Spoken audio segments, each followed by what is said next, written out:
JavaScript is a lightweight, cross-platform, single-threaded, and interpreted programming language. At ito ay ginagamit sa paggawa ng mobile applications, desktop applications, command line tools, at ginagamit din siya sa game development.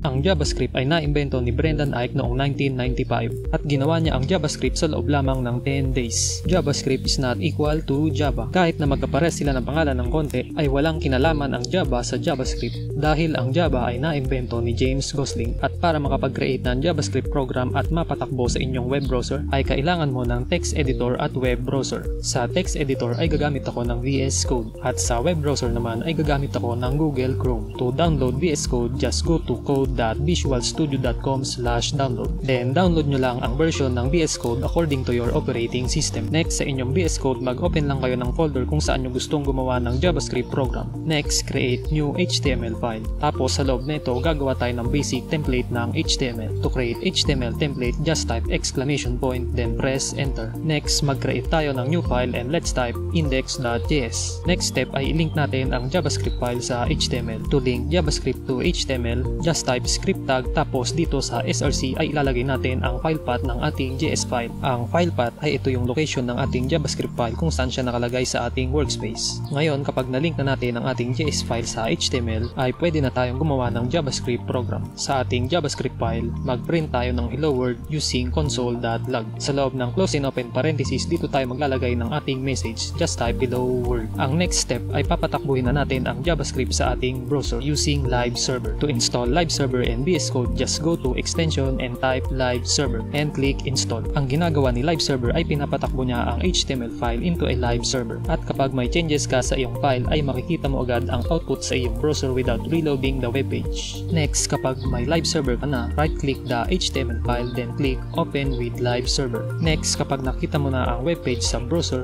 just press Ctrl-Shift-C or right click then click inspect then click console at dito natin makikita ang message na nilagay natin sa ating console.log sa ating JavaScript file. In JavaScript, pwede mo makontrol ang mga behavior ng HTML element. Sa ating JS file, kunin natin ang button using getElementById at lagyan natin ng event listener na click na kapag na-click ang button ay may lalabas na message sa H1 element. Next, sa ating clear message button ay mag-add lang tayo ng event listener na click then maglagay tayo ng empty string sa ating H1 kapag na-click ang button para ma-clear ang message. At ito ang kayang gawin ng JavaScript para maging interactive ang isang website. At kapag gusto mong matuto ng JavaScript, meron akong JavaScript course for beginners. Hanapin nyo na lang sa descriptions. And that's it on this video. See you next time.